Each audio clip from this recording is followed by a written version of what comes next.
All right, guys. So I've got Danny from, LinkedIn, and it's been great. Been interviewing quite a lot of experts recently, and it's been a long while though since the pandemic hit. You know, people are obviously a little bit more cautious going out. They're at home, and we thought, what better ways to really kickstart this video interview? Danny from IBM, he's got a lot of experience, a lot of knowledge, and he wants to share his insights about what is going on with marketing, what is going on with sales, and how we're moving from this past pandemic stage to like this post-pandemic era, where just today Boris Johnson announced that he wants to get a lot of people back into work and obviously get people rolling again. So this news only just hit off the press today, and it's great to get Danny to come along. He's got years and years of experience at IBM, sharing his personal thoughts about what is going on with marketing, how the business structure is changing, and so forth. So Danny, it's great to have you, and tell me a little bit about yourself. Tell my audience of nearly 32,000 followers what you do and who you are, and so forth. Sure. Well, thanks so much for having me, Naz. It's a great pleasure to be here.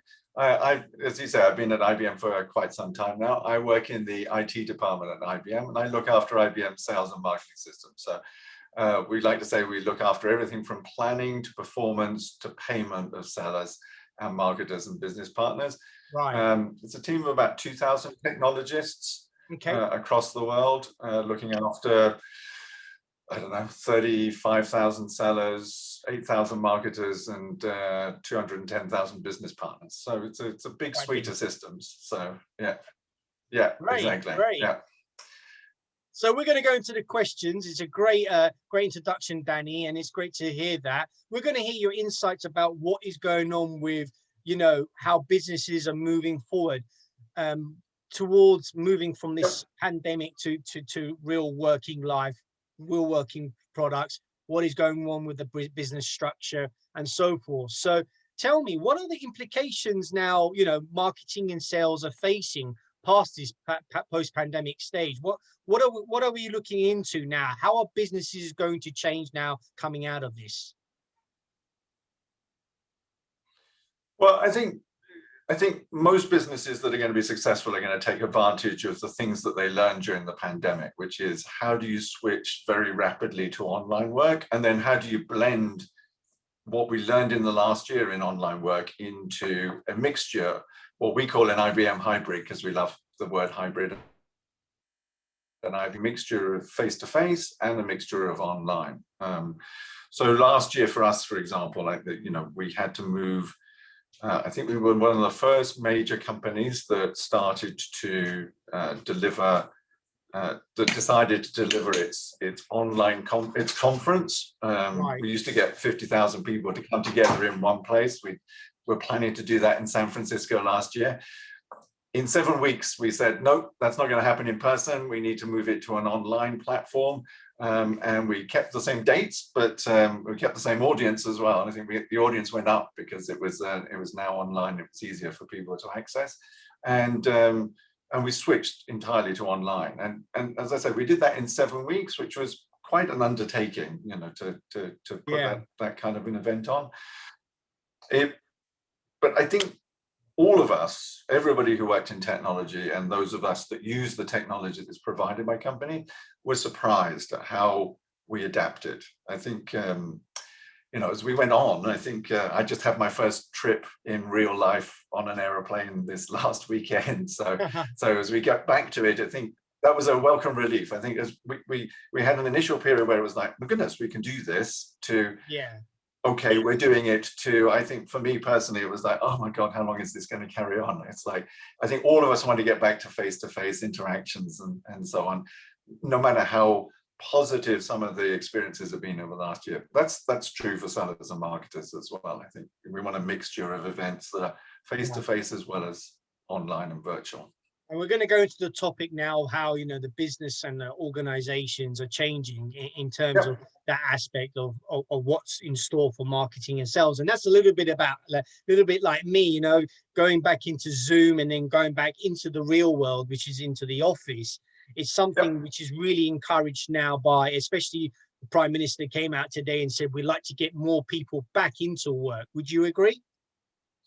Yeah, I think that's true. I mean, I think we're being cautious about doing that at a pace that's right for our staff and for our employees and for our customers. I mean, not everybody is as confident as Boris Johnson sounded this morning, to be honest about that. Yes. Or here in New York, as Mayor de Blasio is saying, you know, everybody back in the office, please, as quickly as possible. But I think, you know, people are looking forward to that, you know, and people are beginning to think about how they'll start to meet again with, if sellers will start to meet again with their customers. What we did last year, I saw, was that, you know, marketers have been developing digital channels, social media channels very assiduously over the last few years. Those, of course, went into hyperdrive last year, all of the stuff that we did online. But again, in the seller space, I mean, if you talk to Salesforce, for example, they'll say that 7/8 of their sellers are now, even before the pandemic, 7/8 of their audience, the sellers that they were building features for, were people who were doing telemarketing or outbound, you know, call center marketing, call center selling, for example. So those features that were already in the platforms for that audience also worked for, you know, more traditional B2B type sellers, like business to business sellers like IBM has. So we were able to take advantage of those features in the platforms to enable that. And I think it'll be that blend of things, more calls, more WebEx, because you can do it more quickly and informally like we're doing here. It's WebEx for us, it's Zoom for some other people. But we'll get back to face-to-face, I'm sure. Yeah, you know, I still want to be taken out to dinner by my suppliers, so. Fingers crossed. So Yeah. the rate of digitization is moving quite fast, you know, reported by Forrester in the last couple of years. Digitization is moving quite fast, and how technologists like yourself, you know, obviously at IBM and so forth. What are the, let's go into the point. What impacts are happening at the organization? What is going on from where we were, say, from the pandemic to how marketing and sales is changing in the organization? So I don't think this is necessarily a pandemic. This is a trend that's been going on for a while. I think the pandemic had advanced it. I heard a colleague say that, you know, they'd done 10 years of transformation in 10 months as a result of the pandemic, but it was always stuff they planned to do. And for me, digitization is about speed. It's about the speed of business, and it's about moving huge, in marketing especially, huge volumes of data.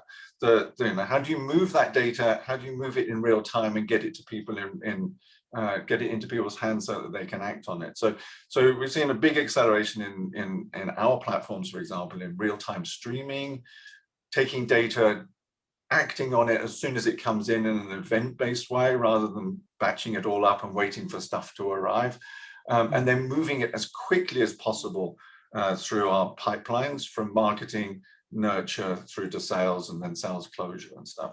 And I think that's been the force behind digitization. Is can you react to information at the speed at which it arrives in your business? And traditional businesses have not had to do that, but they have had to do that now, and it's the expectation, I think. So that's what digitization is for me. Yeah. Okay, so that's Speed. like basically moving with speed. So what impacts are companies being left behind with this speed of digitalization? Because you could argue this has happened before the pandemic, you know, when data systems have come in, we've decentralized, we have changed the way cloud computing is done, we've changed the way how data should be censorshipped. You know, trust is an issue here. Where do you see in terms of how companies are responding to that in a more sort of like a, you know, personal point of view rather than from a company point of view? So I would say that the best companies are adapting to the features that software as a service providers provide. For example, we've got a very good relationship with Salesforce for the sales side of things and service side of things. We work very closely with Adobe on the marketing side of things. both of those companies provide platforms to us that we try to use as straightforwardly as possible, because if you do that, they enable the linkages between, you know, Marketo talks natively to Salesforce in terms of passing on leads and things like that. And we're trying to take advantage of that, Right. just as many other companies are doing. So I would say that it's not so much being left behind. If people are adapting in order to be able to take advantage of these features that are provided by these vendors. The thing I think where we struggle, all of us, is so generally speaking, we have a shortage of good technologists across the industry, and there are some particular skills that, you know, that marketers in particular need, like you know, data scientists. A lot of what happens in marketing these days is data analytics and data science, and those skills are in short supply in the marketplace. So people are adapting, people are learning. That's where I see the kind of crunch point is marketing now provides so many touch points, so many bits of information that are available to the marketers in an organization, being able to, I think, and pick out the patterns from the noise in the data. It looks like AI is, you know, doing a lot of this sort of data crunching right now in terms of how algorithms are starting to pick up data. I mean, these days it's being used for pretty much anything from your passwords, you know, who makes the decision, how your passwords are stored, which I think is a massive data breach sometimes when you don't have, you know, the protection for that, to bigger companies, you know, storing handfuls amounts of data on their systems and how they collaborate. Would you say AI has a lot to drive that, and it's going to drive even more in the next few years?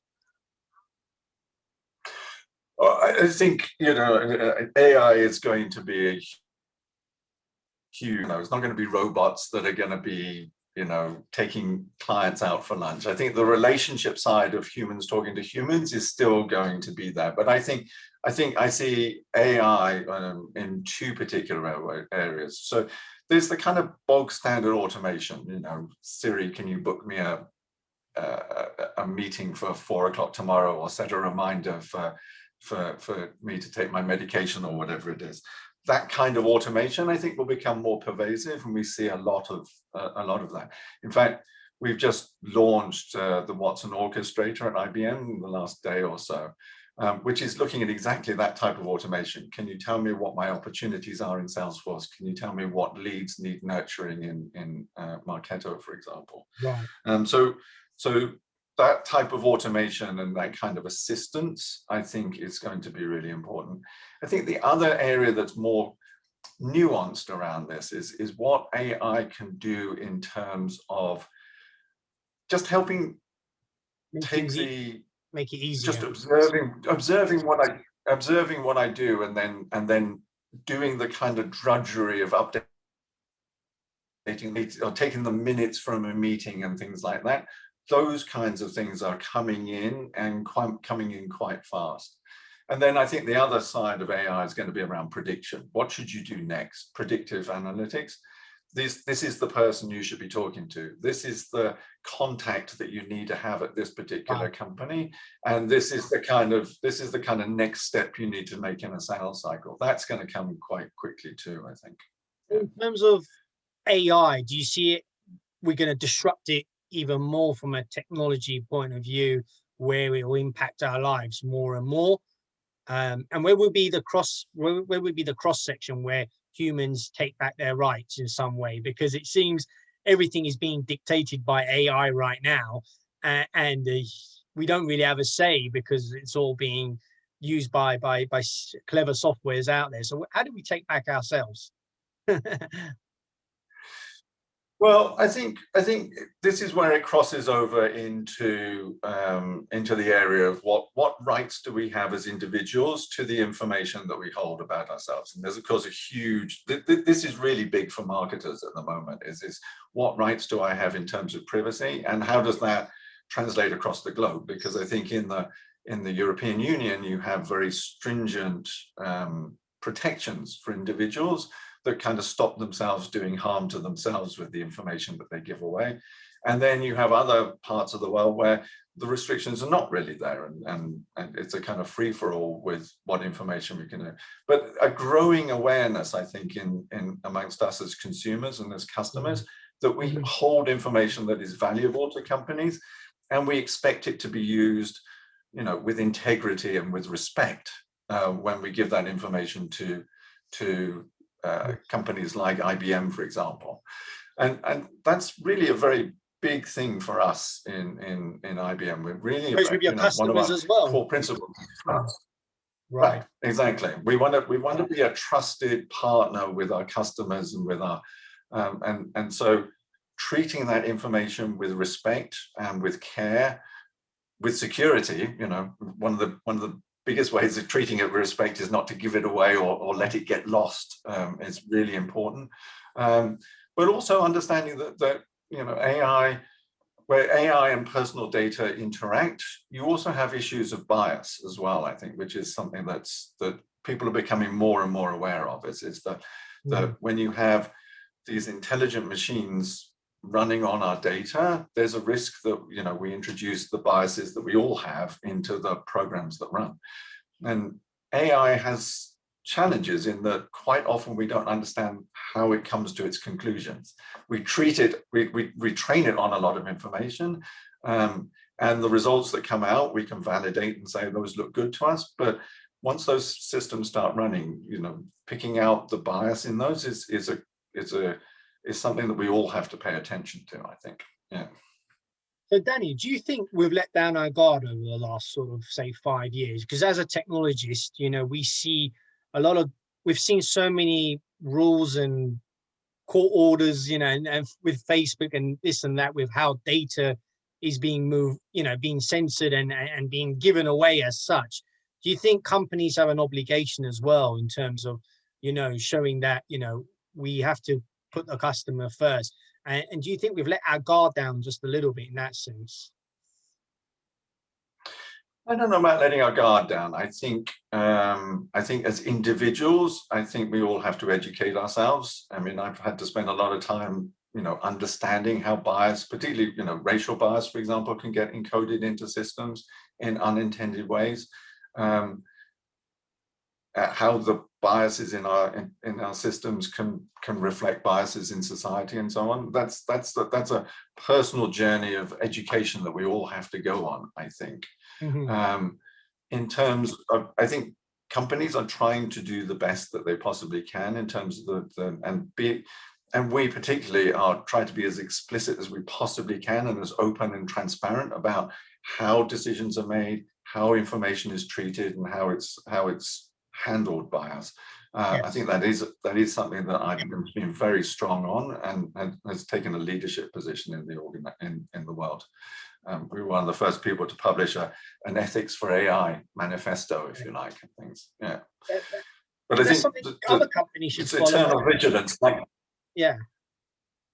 Well, and I think, you know, there are a number of companies that are very concerned about this, and, you know, and then there are companies that there's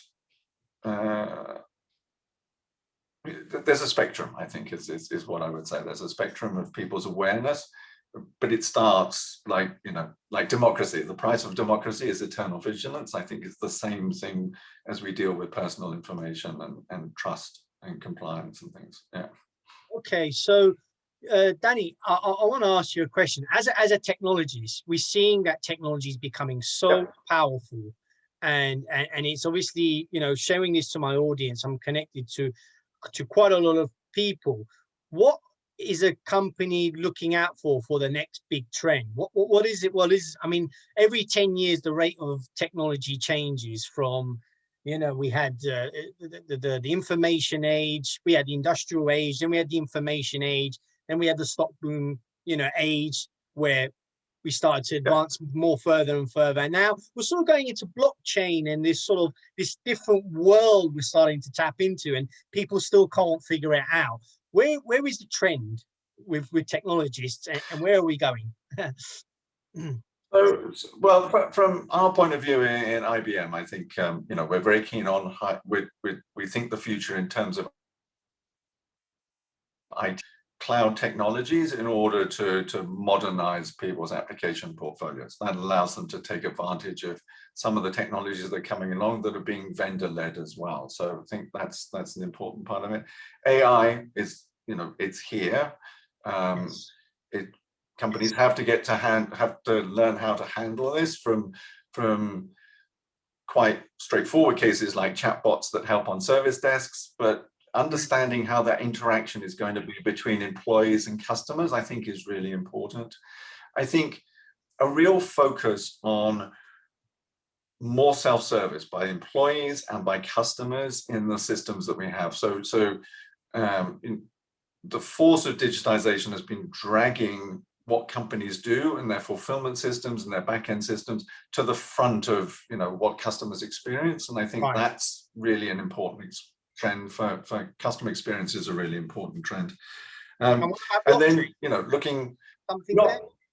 Sorry? Do you see something? Yeah, well, blockchain. I mean, blockchain. Yeah, I mean, blockchain is obviously important for cryptocurrencies, but I'm now vaccinated. My vaccination is actually, it's an IBM system developed in the New York State.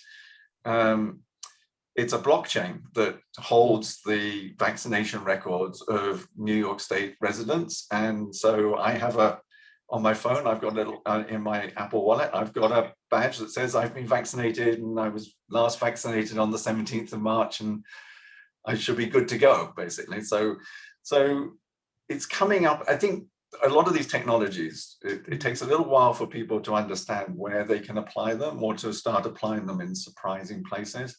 But once they do, then they start to take off. And this is a perfect example for blockchain. It's vaccination records, very private information, birth and that sort of stuff, but secured on a blockchain. And then the final thing for us is quantum.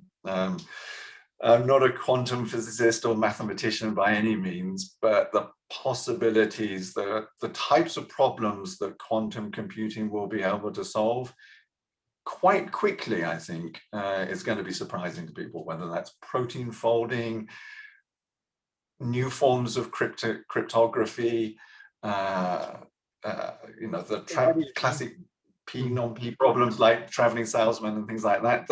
Those kinds of problems are going to come within the realm of computation in the next few years, and that's going to have some very interesting results. And so we would say I think there are some companies and some customers that are experimenting with this and starting to use it in real life.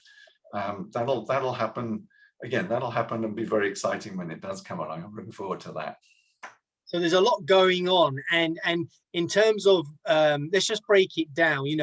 Cryptocurrencies is becoming more and more hot over the last sort of, say, couple of months. And as a technologist, sure, like yourself, who has works in this sector, where does IBM stand with this, or where does your personal support sort of stand with cryptography and cryptocurrencies? I like to just pick the mind of a technologist in terms of your own personal point of view of what you think of this. So for me personally, cryptocurrencies are something that I never quite got into. So okay. I understand the technology that sits underneath it. I don't understand the kind of animal spirits that go with that kind of economic force, I would say. But that underlying technology powers a lot of different solutions, like the vaccine record thing that I was just talking about, to supply chain, integrity in supply chains, to simplifying cross-border applications, how does shipping containers move seamlessly across the world through different ports and so on. There's lots of really interesting applications where you're talking about building communities and communities of trust. I don't know you, but because we participate in some electronic contract, we can kind of trust each other that you want, and we can make an exchange of it. And so they call it the smart contract. That's what they call it. Yes. That's at the heart of it, and you need to understand what that contract entails, just like a paper contract. But that is the essence of human relationships, is that there's some underlying assumption about, the roles that we each play. So whether it's interviewer or interviewee or whatever. So lots of applications for that, I think, that Yes. are untapped at the moment. We use it in supply chain quite a bit,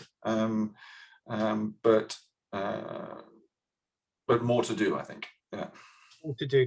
My last question is before we wrap this up, and I think it's a great way to tell the audience, just to say thanks to Danny for giving his time to tell us a little bit about what's going on. I think there's been a bit of misinformation out there, or maybe we've not been kept up to speed with education and so forth. We've been at home, we've been with our family, and we haven't been able to do as much, I don't know, sort of like exploring. So hopefully this video will give you some, in-depth analysis and education around that. Where do you see now companies moving forward? I mean, we're moving into a bit of a skilled-based economy. Do you think that the world is changing in terms of how we now employ people in this sector? And are companies now starting to look for more sort of like more smarter people, shall we say? And is the job market changing where there's not everything for everyone? In, like, if you see what I'm saying, like. Well, so I mean, my group hires about between 300 and 600 people a year. So we do a lot of hiring. We think a lot about where we hire from and who we're hiring from. Diversity is a really important thing for us. Are we hiring enough women? Are we hiring enough underrepresented minorities in different parts of the world? That's important. I think the thing about skills is that I think the half-life of each skill is shortening. So you could be a COBOL programmer for 30 years ago. If you're a JavaScript programmer today, you're probably using a framework that's going to be out of date by the end of next week. No matter how expert you are on it, things come and go. But the ability to learn, I think that's demonstrating that you've got an ability to learn. That's really important. And I think organizations now are recognizing hiring necessarily for very specific experience, a particular version of Java or a particular machine language learning model. What we're hiring for is potential. I think that's changing. So that's opening, that when companies are enlightened about this, that opens up doors to a lot more people. You don't have to have a computer science degree to be a computer scientist. I'm a technologist. I've got a degree in Latin and Greek, but I've learned along the way, and so I think the skills that we need are not going to be there, just sitting in the workforce waiting to be, harvested, or we're going to have to grow them ourselves within our own organizations, within the communities that we operate in. And to recruit and work cooperatively on that, I think. So you're saying companies are not looking directly for a computer scientist. You think they're giving more opportunities to open up their horizon and look for other means? I would say enlightened companies are beginning to think like that. I think you can, again, it's a spectrum. You can find plenty of people that want, Java 8.4 with this particular, library or whatever, and things like that, because they have a very specific job to fill. The more enlightened companies are saying, hey, look, technology changes every 2 to 5 years. What we need are really bright people that, have an appetite for learning and a kind of courageousness that says, yeah, I don't know it, but I reckon by next week I could probably have learned enough to do that kind of thing. And that comes from some experience and some trust, I think. But that's the issue that we talked about before. It's like, if you put trust in people, if you put trust in companies, then the best people and the best companies will reward that. So I think that's where I would end it on. Yeah, trust in yourselves. There you go, guys. It's all about trust. So Danny, it's great to have you. I mean, we've really covered the whole 9 yards, and I hope the people that have tuned in, all my audience and all my community, I've got a big one out there, find this interview educational, and it's kind of giving me a bit of spirit as well in terms of how this interview ended, that everything is based on trust, and that there is an opportunity out there for people who want to learn. So I think that's really what Danny's trying to say to people here. Danny's great. Thanks very much. We will obviously get you connected as well to some people. And thanks for having you on the show. Thank you. It's been a lot of fun. Thanks, Naz, and thanks for the opportunity and the questions. Thank you. Great. All right, here you go, guys. So that's the interview, and we'll see you in the next one. Thanks very much, and thanks for tuning in. Goodbye.